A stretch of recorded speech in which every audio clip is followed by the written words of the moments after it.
আফ্রিকার জঙ্গল এবং অ্যামাজনের জঙ্গলে এক শ্রেণীর আদিবাসী আছে, শুনে যান এই হাদিসটা। কিয়ামতের দিন আল্লাহ তাদেরকে দাঁড় করাবেন যাদের কাছে পৃথিবীর কোন ধর্মেরই দাওয়াত পৌঁছায়নি। আল্লাহ বলে দিবেন তোমরা জান্নাত আর জাহান্নামের দরজা খুলে দিবেন, আর আল্লাহ আদেশ দিবেন তোমাদের কোনো বিচার হবে না, তোমরা ইচ্ছা মতো প্রবেশ করো। তারা জান্নাতে প্রবেশ করবে, বিনা হিসাবে তারা জান্নাত যাবে। জোরে বলুন সুবহানাল্লাহ। তাদের জন্য সবথেকে বড় কি, এই লোক দিনদার নয়, বাদ্দিন, আর এই জিলাপি হুজুরের মুরিদ হওয়ার কারণে এই বিড়ালের নামে কোরআন খানি করেছে। বড় কষ্ট লাগে। আমার বর্ধমান জেলায় আছে, পীরের কুকুর মারা গেছে, তারও মাজার করেছে। আমার গোলসি থানায় আছে, প্রমাণ দেবো, গ্রামের নাম বলবো না, রেকর্ডিং হচ্ছে, শুনলেই বলবে সালা আমাদিকেই বলেছে। কুকুরের মাজার করেছে আর তারও ওরস পালন করে মুসলমান। দুঃখের বিষয় ওটাই, কুকুরের ওরস, কুকুরের জন্য মাজার। কোথা থেকে পেলে? কুকুরের দাফন কাফন। নাউজুবিল্লাহ, এর থেকে নিকৃষ্ট আর কে হতে পারে? দাফন আর কাফন একজন নাস্তিকেরও হবে না যে ধর্ম মানে না। আপনারা জানেন না? জানেন না?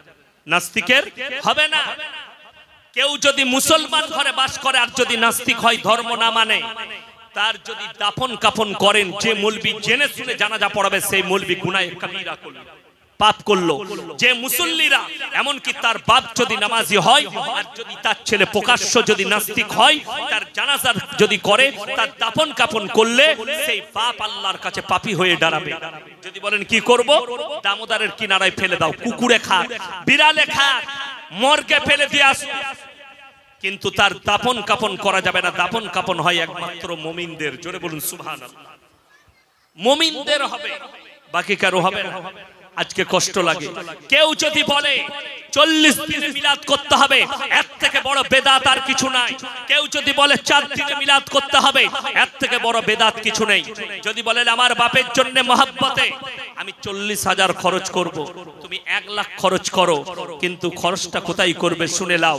খানা করার দরকার নেই, ইমামকে ডেকে মিলাদ পড়িয়ে লাও, দোয়া করে লাও, আমার বাপের জন্য দোয়া, আমার বাপের জন্য একটু দোয়া করে দেন। মুসল্লিদিকে নিয়ে মসজিদে দোয়া করবে, নাহলে আপনার ঘরে দোয়া করে দিল। আর যে টাকাটা খরচ করবে ওটা যে কোনো মসজিদের সাদকায়ে জারিয়া, যে কোনো মাদ্রাসার বিল্ডিং হচ্ছে সাদকায়ে জারিয়া দেন। হাদিসে আছে কিয়ামত পর্যন্ত সেই মৃত ব্যক্তিদের কাছে ওই সাদকায়ে জারিয়ার নেকি পৌঁছাবে। জোরে বলুন সুবহানাল্লাহ।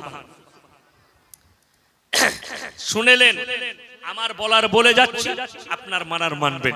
যদি বলেন হুজুর একটু কোরআন বলে দেন, শুনেলেন? আমাদের দেশে মানুষ মরে গেলে 40-এ মিলাদ করলে কিভাবে দাওয়াত হয়? বুনাইকে দাওয়াত দিতে যাচ্ছে, বোনকে দাওয়াত দিতে যাচ্ছে, ফুফুকে, বিয়ানকে, বিয়াইকে, আত্মীয়কে দাওয়াত দিচ্ছে। এমন ভাবে দাওয়াত দিতে যাচ্ছে, বাইক নিয়ে বেরিয়ে, গাড়ি নিয়ে, মনে হচ্ছে ওর বাপের বিয়ে।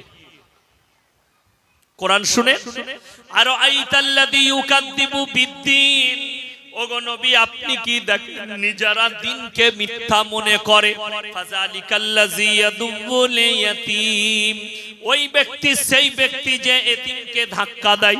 ওয়ালা ইয়াহুদ্দু আলা তামিল মিসকিন, এবং মিসকিনকে খানা খাওয়াইতে উৎসাহিত করে না।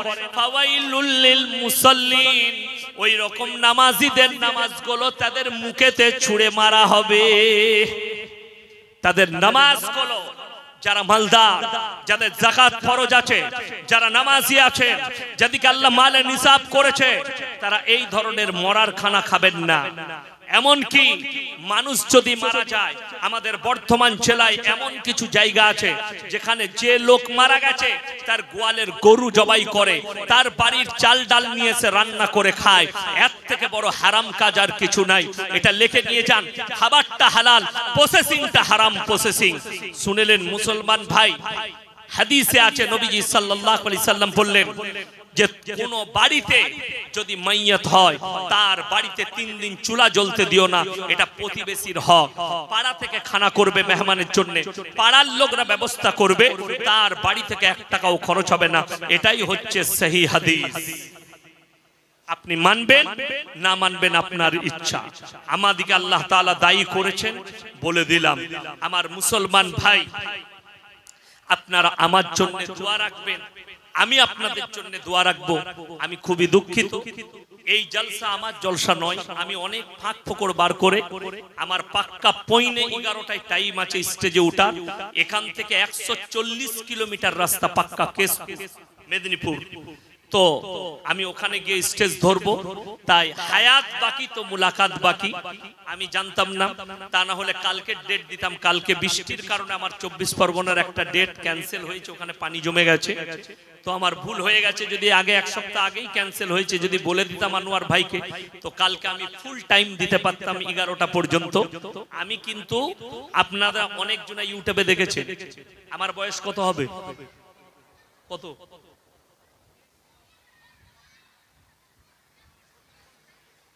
আমার বয়স হচ্ছে 35 প্লাস। আমি এখন 20 প্লেয়ার, বুড়ো মাল লয় আমি, ঠিক আছে?